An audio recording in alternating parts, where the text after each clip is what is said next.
오늘은 누가복음 10장 17에서 20절 말씀을 가지고 우리의 소망 되시는 예수님이라는 제목으로 말씀 나누겠습니다.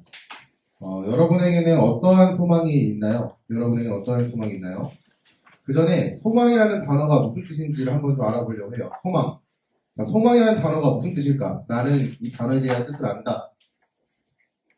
저놈이 손들 줄 알았잖아. 깜짝 놀랐네. 나는 소망이 무슨 뜻을 갖고 있는 단어인지 안다라고 하는 친구 있나요? 전사님이 전에 들은 이야기가 있어가지고 계속해서 단어의 뜻을 물어보고 있습니다. 네. 자, 전사님이 소망이라는 뜻이 무슨 뜻인지를 알아왔어요. 네. 자, 어떠한 일을 바라다 또는 그 바라는 행위 이러한 것들이 소망이라고 이야기합니다. 저는 한자를 좀 찾아봤는데 바소자라는 게 있더라고요. 바소. 그리고 바랄 망자 해가지고 바소가 뭔가요, 선생님? 죄송합니다. 바소. 뭐뭐 하는 바. 아, 뭐? 역시, 네. 전문가가 있어야 됩니다. 네, 뭐뭐하는 바. 네, 이런 것들을 갈망하다, 이러한 뜻을 갖고 있다고 합니다. 자, 여러분의 소망이 있습니까? 여러분에게 소망하는 거 있어요? 어떤 일을 바라는 거, 그런 거 있습니까? 선생님들을 적극적으로 피하는 흐리니. 자, 알았어. 질문하지 않을게. 그러나, 자, 동훈아, 너는 무슨 소망이 있니? 없어? 삶이 평탄하구나. 네. 나는 이러한 소망이 있다라고 이야기해 줄 수 있나요? 승아?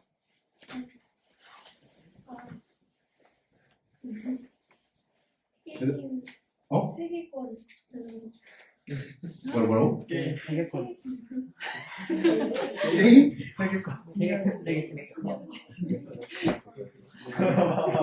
간절히 바라고 소망하고. 아멘. 바라고 소망하고 네, 원합니다. 네. 혹시 또 나는 이런 소망이 있습니다. 있나요? 윤규 무슨 소망이니? 수능 대박. 수능 대박. 아, 좋아요. 수능 대박. 좋죠. 좋습니다. 전도사님에게도 소망이 있습니다. 여러분 앞에 전도사라는 직분으로서는 여러분들이 하나님의 자녀로 잘 성장하는 것, 그리고 세상에 나아가 그리스도의 복음을 입술로만 증거하는 게 아니라 삶으로 증거하는 사람이 되고 허락하신 교회에서 교회를 잘 섬기는 그런 성도가 될 수 있도록 여러분들을 양육하는 것. 네, 그게 전도사님의 소망이에요. 자, 전도사님으로서의 소망은 이건데 김정환이라는 개인으로서의 소망은 잘 먹고 잘 사는 겁니다. 솔직하게 말해서. 네, 행복한 가정을 이루고 행복한 가정 가운데 허락하신 은혜들을 누리고 또 나아가 그 가정을 통해서 누군가가 그리스도의 복음을 알아갈 수 있으면 좋겠다라는 게 전도사님 김정환이라는 사람의 소망이에요. 자, 여러분 오늘 말씀은요. 예수님이 70명의 사람들을 세상에 보낸 사건에 대한 간증이에요. 간증. 그것에 대한 사역 피드백 같은 거예요. 70명의 사람을 세상에 전도 보낸 사건은요. 누가복음에만 기록되어 있습니다. 누가복음 10장에만 기록되어 있는데 오늘 말씀 누가복음 10장 17절부터 20절 말씀 좀 잘 이해하기 위해서는 1절부터 봐야 돼요. 10장 1절부터. 전사님 간단하게 요약해 주겠습니다. 누가복음 10장 1절에 예수님께서 70명의 사람을 세우셔가지고 각 동네와 각 지역으로 둘씩 짝지어서 보냈습니다. 그리고 70명의 사람들에게 복음을 전할 것을 말씀하시면서 그들이 세상에 나아가는 모습이 꼭 양들이 이리 가운데로 가는 것과 같이 보인다라고 말씀하셨어요. 70명의 사람들에게 복음을 전할 때 그 복음을 받아들이는 사람의 집에서는요. 그 집에 거하고 그들과 함께 먹고 마시며 그리스도의 복음을 증거하는 일을 감당해라 라고 명령하시고 그 반대로 복음을 받기를 거부하는 사람들에게는 망설이지 말고 뒤돌아 다른 곳으로 가라 라고 말씀하세요. 이에 덧붙여 예수님은 복음을 전하는 것을 거부하는 사람은 자신을 거부하는 것, 예수님을 거부하는 것이고 예수님을 거부하는 사람들은 예수님을 보내신 분, 하나님을 거부하는 것이다 라고 말씀하십니다. 70명의 사람들은 예수님의 명령을 따라서 복음을 전했어요. 그 복음을 전하는 가운데 병 고치는 일도 일어났고요. 귀신이 쫓겨나는 일도 일어났습니다. 수많은 기적들을 보았어요. 정말 대단한 일이죠. 70명의 사람들의 믿음이 만들어낸 하나님의 놀라우신 역사입니다. 자, 여기까지가 누가복음 10장 1절부터 16절까지의 말씀입니다. 자, 오늘은 17절부터 70명의 사람들이 이제 복음을 잘 전하고 예수님께 다시 돌아왔습니다. 돌아온 사건부터 시작해가지고 오늘 말씀이 시작될 거예요. 자, 어떠한 메시지를 주는지 함께 볼게요. 첫 번째로는 우리는 보이는 것에 소망을 두지 않습니다. 네, 깜짝 놀랐네요. 지금 무슨 말인가 하고. 우리는 보이는 것에 소망을 두지 않습니다. 라는 것들을 선포하고 있어요. 다음 페이지가 이거네요. 자, 이거 두겠습니다. 여러분, 70명의 사람들이 귀신을 내쫓았어요. 정말 대단한 일이죠. 여러분, 귀신 내쫓을 수 있어요? 귀신들이 사람 들어가가지고 안 가? 이래가지고 말하면 가니? 귀신이? 뭐라고? 모르겠다고? 그치, 뭐 해봤어야 알죠, 우리가. 자, 70명의 사람들이 믿음을 가지고 예수님의 이름을 선포합니다. 나사렛 예수 그리스도의 이름을 명하노니 악한 영은 떠나라. 이렇게 했을 것 같아요. 정확하게 어떻게 했다라고 기록이 안 돼 있지만. 그들에게 있어서 이 사건은요, 단순한 사건이 아니라 믿음의 사건이었어요. 그리고 그 경험은 자신의 삶의 최고의 자랑이 되었을 것입니다. 그리고 삶을 살아가는데 믿음으로 살아가는 최고의 경험이 된 것이죠. 70명의 사람들은 이러한 사건을 경험하고 예수님께로 돌아왔는데 그들의 상태에 대해서, 그들의 모습에 대해서 성경은 기뻐하며 돌아와 라고 기록하였습니다. 그들의 입술에는 미소가 가득했을 거예요. 어떤 이들은 자신이 행한 일에 대해서 여기저기 떠들면서 예수님께로 돌아왔을 수도 있습니다. 역시 열심히 자랑하는 거예요. 야, 내가 말이야 예수님 이름으로 귀신한테 나가라 하니까 귀신이 나가더라. 이렇게 막 자랑을 하는 거예요. 너무 기뻐가지고 자신의 겪은 일에서 계속 이야기하는 겁니다. 이 이야기가 단순하게 그들 사이에서만 이야기되는 것이 아니라 예수님께도 이야기되어지는 사건이었어요. 사람들이 돌아와서 예수님에게 이렇게 말합니다. 주여, 주의 이름으로, 주의 이름이면요 귀신들도 우리에게 항복하더이다. 예수님 이름으로 선포하니까 귀신들이 벌벌 떨던데요. 그 무서운 귀신들이 예수님의 이름을 듣더니 꽁지가 빠지게 도망치던데요. 기쁨과 흥분에 겨워가지고 예수님께 자신이 겪은 일들에 대해서 열심히 자랑하는 거예요. 여러분, 이러한 상황이 되면 어떨 것 같아요? 여러분이 귀신을 막 쫓았어. 어떨 것 같니, 기분이? 내가 귀신을 만나봤어야지 쫓은 상황이 어떤지 알지, 그쵸? 자, 여러분들에게 상황을 한번 들어주겠습니다. 여러분의 상황 가운데. 자, 이런 거 호들갑이지라고 생각하겠지만 여러분의 상황에 적용하면은 어떤 감정인지 이해할 거예요. 자, 예를 들어 이런 겁니다. 여러분들이 예수님께 기도를 했는데, 기도를 하면서 시험을 준비했네? 근데 시험이 대박이 난 거야. 기말고사, 중간고사가 막 평균이 100이야. 너는 요즘 평균으로 계산하니? 고개 절레절레 그래? 너희와의 세대 차이가 느껴지네? 자, 너희들이 열심히 기도했어. 기도함으로 시험을 준비해가지고, 우리 은규처럼 수능이 대박이 난 거야. 다 1등급인 거야, 갑자기. 난 찍었는데. 111111111. 너희가, 선택해서 학교 갈 수 있다? 그런 상황이 벌어진 거야. 또는 너희들이 열심히 계획하고 준비했던 일들이, 기도하면서 준비했던 일들이 정말 성공을 했어. 내 계획대로 다 됐어. 그럴 때 어떨 것 같니? 너희들의 감정이?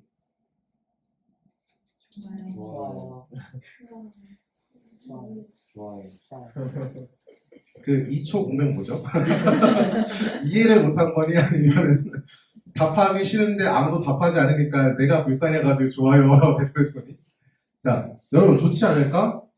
단순하게 이런 게 아니야. 여러분 이런 거요. 새벽 기도 나와서 하나님 제가 너무 지금 돈이 너무 부족한데 주님 제가 이번 주에 로또 한 장 사겠습니다. 그러면서 6일 동안 새벽 예배 동안 열심히 기도했어. 근데 로또가 당첨이 됐네. 1등이. 어떨 것 같아? 기분이 안 좋을 것 같아? 돈에도 관심 없고 성적에도 관심 없고. 전도사님은 엄청 좋을 것 같아. 지금 70명의 제자들의 상황이 이런 거야, 얘들아. 너무 기쁜 거야. 예수님의 이름으로 귀신들에게 명령하니까 귀신들이 쫓겨난 거야. 내가 아무리 그들에게 어떠한 말을 해도 쫓겨나지 않았던 그 귀신들이 예수님의 이름으로 예수님의 이름으로 명하노니 약한 영아 떠나라 라고 이야기를 하니까 그들이 무서워가지고 떠났다는 거야. 그 상황 가운데 그들은 너무나도 기뻤던 거지. 그러면서 오면서 주님에게 이렇게 얘기하는 거야. 주님, 대박이지 않습니까? 와, 주님 이름으로 귀신들한테 뭐라고 하니까 귀신들이 벌벌 떨면서 항복했습니다. 제가 그걸 경험했습니다. 이렇게 이야기하는 거예요. 근데 예수님께서는요, 누가복음 10장 18절에서 20절 말씀 이렇게 이야기하십니다. 자, 전사님 읽어줄게요. 예수께서 이르시되 사탄이 하늘로부터 번개같이 떨어지는 것을 내가 보았노라. 내가 너희에게 뱀과 전갈을 밟으며 원수의 모든 능력을 제어할 권능을 주었으니 너희를 해칠 자가 결코 없으리라. 그러나 귀신들이 너희에게 항복한 것으로 기뻐하지 말고 너희 이름이 하늘에 기록된 것으로 기뻐하라 하시니라. 예수님께서 그래, 내가 사탄이 하늘로부터 번개같이 떨어지는 것을 보았다. 사탄이 세상을 잡고 있는데 사탄이 하늘로부터 땅으로 곤두박질 치는 것을 내가 봤어. 너희들이 예수 그리스도의 이름, 내 이름을 전하고 귀신들에게 명령해서 쫓아내는 그 모습들 가운데 내가 하늘에서 사탄이 땅으로 곤두박질 치는 것을 내가 보았다라고 말씀하시는 거예요. 그러면서 70명의 사람들에게 내가 너희에게 뱀과 전갈을 밟으며 원수의 모든 능력을 제어할 권능을 주었으니 너희를 해칠 자가 결코 없다 라고 말씀하십니다. 그들의 행동에서 분명하게 칭찬하셨어요. 그래, 잘했다. 너희가 한 게 정말 잘한 거야. 근데 라고 반전을 말씀하십니다. 여러분, 영어와 언어 영역은 접속사가 중요한 거 알죠? 그러나, 네, 중요합니다. 자, 예수님께서 그러나 라고 말씀하세요. 그러나 귀신들이 너희에게 항복한 것으로 기뻐하지 말라. 너희 이름이 하늘에 기록된 것으로 기뻐하라 라고 말씀하신 거예요. 70명의 사람들은요, 자신들이 이러한 일을 행한 것으로 기뻐했지만 예수님은 그들을 칭찬했지만 그들에게 그것으로 기뻐하지는 말아라 라고 말씀하시는 겁니다. 그 기쁨의 이유가 틀렸다라고 말씀하시는 거예요.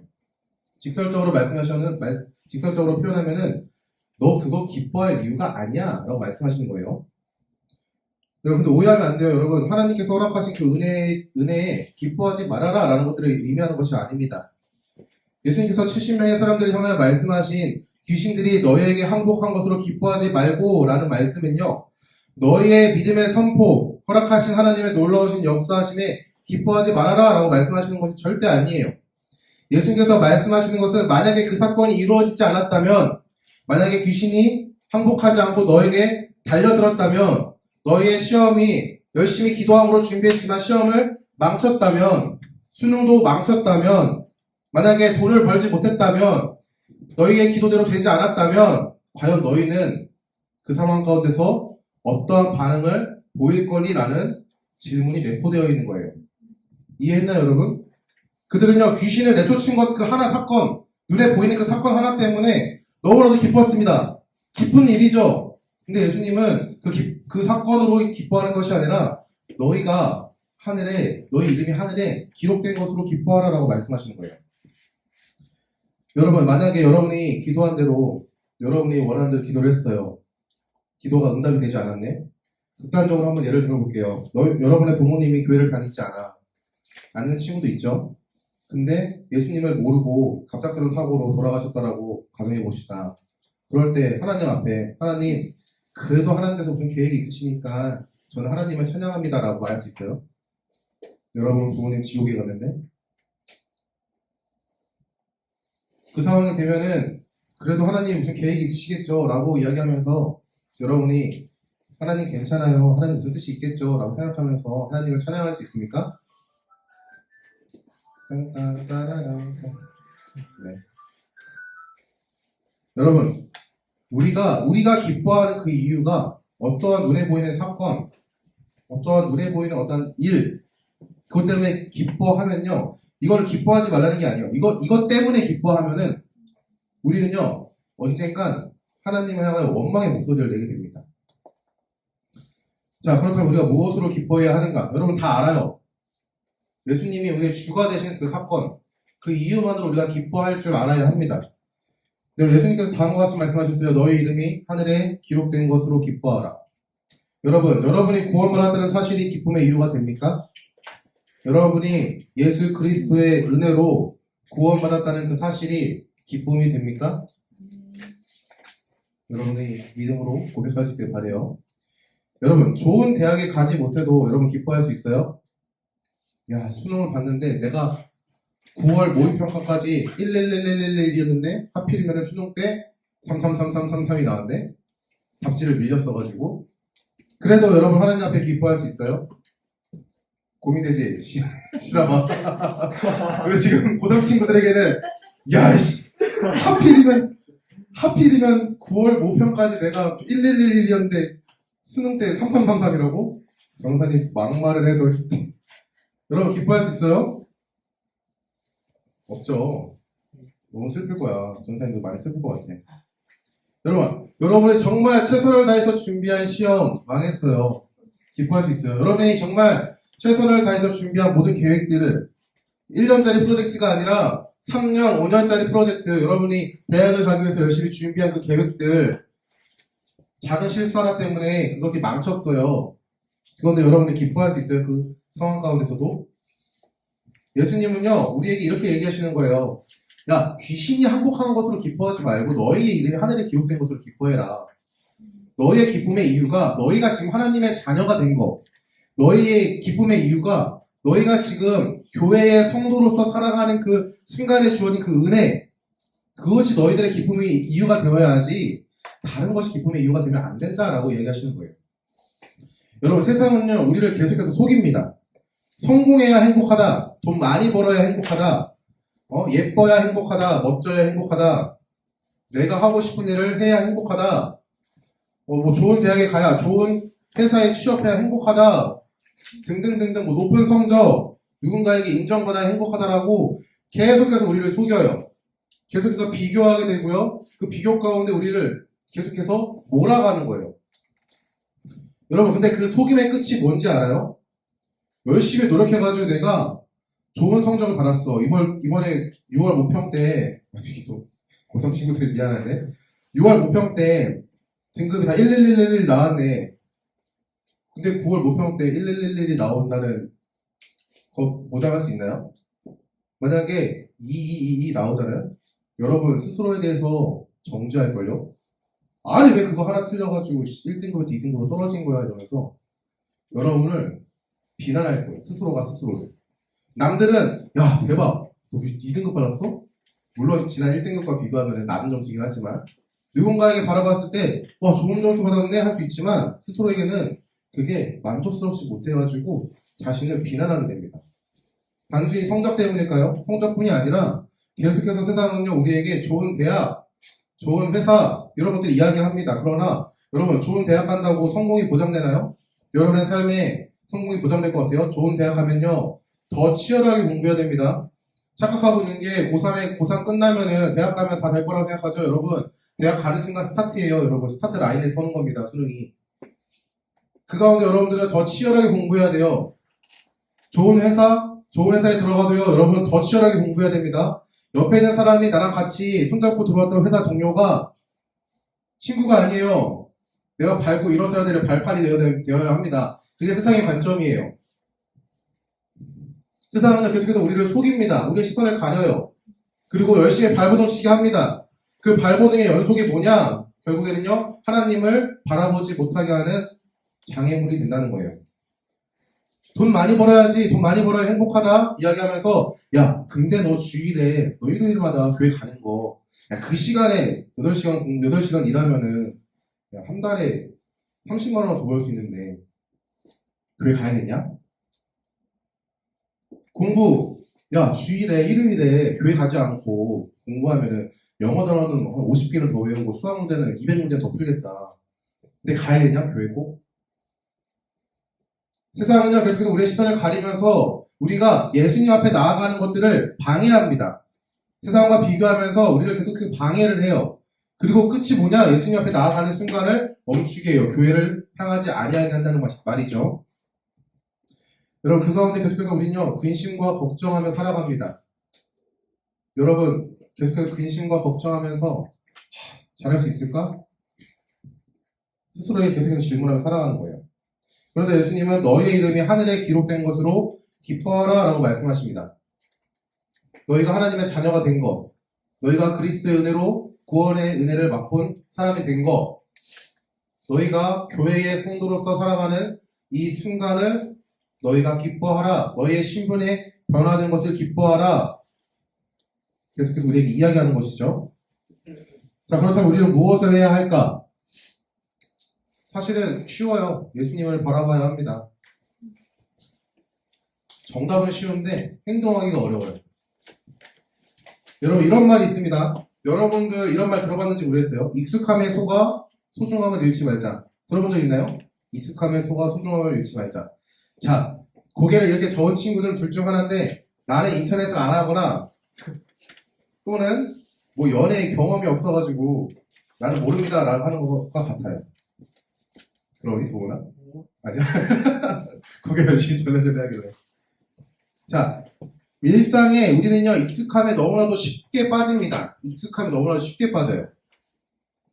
가장 대표적인 게 뭐가 있냐면 연인과의 사랑, 연인 사이의 사랑 또는 부모님과의 사랑.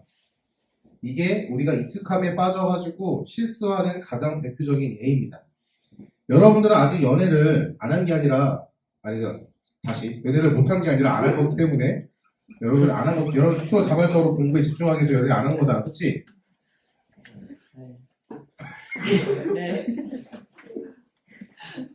미안해. 자, 어디까지 했더라? 네. 여러분 연애를 안 하기 때문에 잘 이해할 수 없는데 선생님, 부모님과의 사랑에 대해서 좀 예를 들어줄게요. 이거는 여러분들이 모두 다 공감할 거예요. 자, 여러분, 부모님의 사랑, 그 부모님의 사랑은 당연한 것입니까?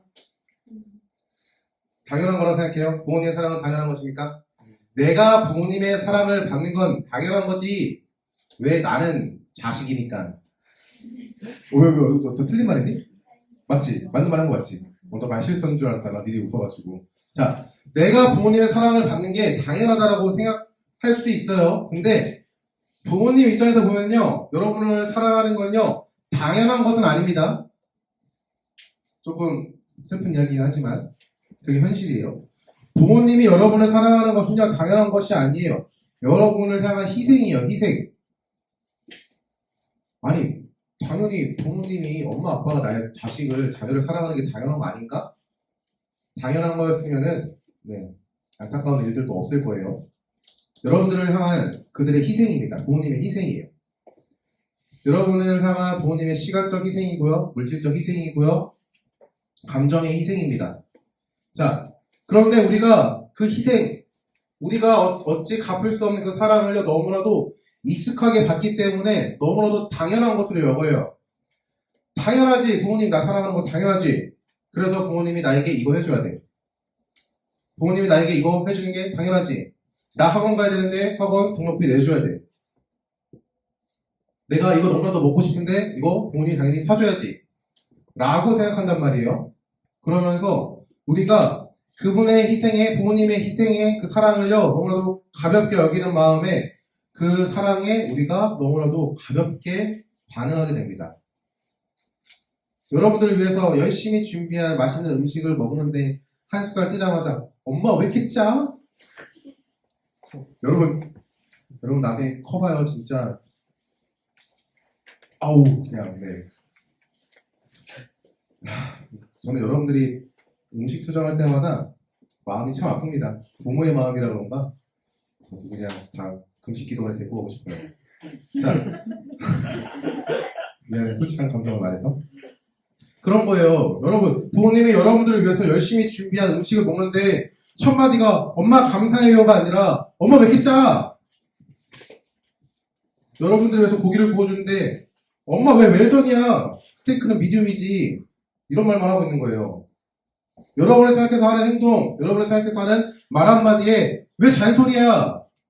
라고 반응한다는 것이죠. 근데 그 반응이 여러분들은 가볍게 내지는 한마디, 가볍게 내지는 한 행동이겠지만 그 부모님의 마음에는 큰 상처로 다가온다는 말이죠. 익숙함에 속아서 우리가 소중함을 잃으면 안 됩니다. 나중에 후회해도 소용없어요, 여러분. 자, 근데 여러분, 그러한 반응, 우리의 그러한 반응이 그리스도의 은혜에 대한 반응과 같다라는 거예요. 그리스도의 은혜, 우리가 보지 못했고 우리가 어떠한 값을 지불해가지고 받은 것이 아니기 때문에 너무나도 그 큰 사랑이 내게 왔어요. 세상을 창조하신 하나님이 우리를 선택하셨고 그분의 사랑과 은혜 가운데 우리 안으로 하나님이 오셨습니다. 그런데 우리는 그것이 너무나도 크고 위대한데 그것에 대한 정확한 인지가 없기 때문에 그것에 대해서 너무나도 가볍게 여겨요. 하나님, 이거 해주세요. 이거 해주세요. 주님, 이번 주 로또 씁니다. 로또 당첨되게 해주세요. 주님, 이번 주 시험 있습니다. 시험 100점 알죠? 시험 100점 맞아야 저 하나님께 영광 돌릴 수 있습니다. 이렇게 열심히 하나님과 거래를 하죠. 전화가 내 마음대로 안 될 경우에는요, 하나님을 향해서 원망의 목소리를 냅니다. 아니, 시험 100점이라고 했는데 70점이 뭐예요? 열심히 노력했는데 이러면 안 되잖아요. 여러분이 열심히 원망의 목소리를 내요. 부모님에게 하는 것처럼. 싫어. 하나님이 이것 좀 해볼래? 싫은데요? 하나님이 이것 좀 하면 어떻겠니? 라고 말하는 가운데 싫은데요? 이렇게 반응해요. 부모님이 여러분에게 이것 좀 사와라. 싫은데? 라고 반응한 것처럼. 여러분, 우리가 그리스도의 은혜로 구원을 받았다는 그 사실 하나만으로 기뻐하지 못하고 우리는요, 하나님께서 주시는 그 무언가, 하나님의 손에 들려있는 그 무언가, 구원이 아니라 돈이나 명예나 만남이나 권력 등에 더 눈을 마주치게 되는 것이죠. 여러분, 익숙함에 속아가지고 소중함을 잃기 전에 우리는요, 정신 차려야 해요. 우리가 어떠한 존재인지를 계속해서 상기시켜야 합니다. 우리는 그리스도의 은혜로 구원받은 하나님의 자녀라는 사실을요, 선포해야 해요. 그 선포함은요, 가장 먼저 나를 향한 선포입니다. 여러분이 스스로에게 선포하는 거예요. 너가 어떠한 존재인지, 너가 지금 어떠한 삶을 살아가고 있는 존재인지, 신분과 정체성을요, 선포하는 것이죠. 그리고 나를 속이는 악한 생각과 악한 세력과 악한 영들을 향하여 여러분이 선포하는 거예요. 나는 그리스도의 은혜로 하나님의 자녀가 된 성도이다. 나는 너무나도 부족한 존재이다. 그렇기 때문에 나에게는 예수님이 절실하게 필요하다라고 여러분이 스스로 입술로 선포하는 것입니다. 그 선포는요, 우리 안에 있는 믿음이 자라나게 하고요. 그리고 소망의 방향성을 바로잡는 고백이 되는 거예요. 그리고 그 선포는 성령 하나님이 역사하실 수 있는 거울로서 드러낼 수 있는 반응과 같은 거예요. 여러분, 가능하다면 매일 아침마다 여러분이 거울 앞에서 선포했으면 좋겠어요. 여러분이 어떠한 존재인지. 아직 나는 예수님을 향한 믿음이 없어서 내가 어떠한 존재인지 잘 모르겠습니다. 그러한 분들은요, 기도하세요. 마가의 다락방에서 140명의 사람들이 모여가지고 기도했을 때 성령 하나님이 임했던 것처럼 여러분, 기도하십시오. 그리고 그리스도를 믿는 하나님의 자녀라고 믿음으로 고백하는 사람들은 계속해서 끊임없이 자신의 정체성을 계속해서 선포하세요. 나는 하나님의 자녀야. 나는 그리스도의 은혜로 구원을 받은 하나님의 자녀야. 나는 너무나도 부족하고 연약하기 때문에 나는 예수님이 필요해. 이렇게 여러분 선포하십시오. 나의 신분과 정체성을요, 다시 한번 재정립하는 거고요. 그리고 입술로 인정하고 우리의 시선을요, 세상의 것, 다른 것들이 아니라 하나님께 두는 행동이 우리의 입술의 선포입니다. 그게 그리스도를 바라봄으로써 나아갈 수 있는 방법이에요. 여러분, 익숙함에 속지 않도록 몸부림칠 수 있길 바랍니다. 여러분, 익숙함에 속으면요, 소중함을 잃어요. 교사님이 좋아하는 말인데, 익숙함에 속아 소중함을 잃지 말자. 여러분이 이 사실을 기억하고 스스로에게 선포할 수 있길 소망합니다. 여러분, 말씀 마치겠습니다. 여러분의 소망은 무엇입니까? 다시 한번 질문해 봅시다. 여러분의 소망. 자, 도훈아, 너의 소망은 무엇이니? 답은 정해져 있어. 나는 답정 나오기 때문에. 5, 4, 3. 네, 감사합니다. 네. 고마워요. 네, 거의 뭐 쥐어 짜가지고 정답을 받아야 됩니다. 네. 여러분, 좋은 대학, 좋은 만남, 좋은 취업, 좋은 성적, 뭐 좋은 점수, 좋은 평가. 여러분, 이게 쓸모없다는 게 아니에요. 이런 거 중요합니다. 여러분들이 노력해야 돼요. 허락하신 은혜 가운데 허락하신 자리, 여러분을 학생으로 부르신 하나님의 부르심 가운데 여러분은요 최선을 다해야 합니다. 그 성적이 전부는 아니지만 그 성적이 쓸데없다라고는 전사님 이야기할 수 없어요. 근데 만약에 그게 예수님을 향하여 나아가는 발걸음을 막는, 예수님을 향하여 시선을 두는 그것에 장애물이 된다면 전사님은 여러분에게 이야기해 줘야 돼요. 내려놓으라고. 여러분들이 공부 열심히 하는 거 너무 좋습니다. 공부 열심히 해야 돼요. 여러분 공부 열심히 하십시오. 좋은 성적 받기 위해서 여러분 노력하십시오. 밤도 새보고요. 코피도 흘려보고요. 진짜 내 부족함 때문에 울어보기도 하고요. 좋아요. 필요합니다. 근데 만약에 그것이 하나님 앞에 나아가는 그 발걸음을 막는 장애물이 된다면요. 여러분들은요.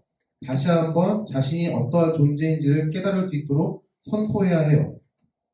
내 소망이 점수에 있지 않다. 내 소망이 좋은 대학에 있지 않다. 내 소망이 돈이나 명예나 권력 가운데 있지 않다라고 여러분이 선포할 수 있어야 합니다. 그게 믿음의 고백이에요. 그리고 그분의 인도하심을 따라가기 위한 우리의 발버둥과 같은 거예요. 여러분이 그러한 삶을 살 수 있기를 바랍니다. 공부 열심히 하고요. 그 가운데 여러분의 정체성을 계속해서 확립하고, 그리고 여러분의 신분을 변화시킨 예수 그리스도의 은혜, 죄에서 사망에서 생명으로, 죄인에서 하나님의 자녀로 여러분의 신분을 변화시킨 예수님을 향하여 걸어나갈 수 있길 소망합니다.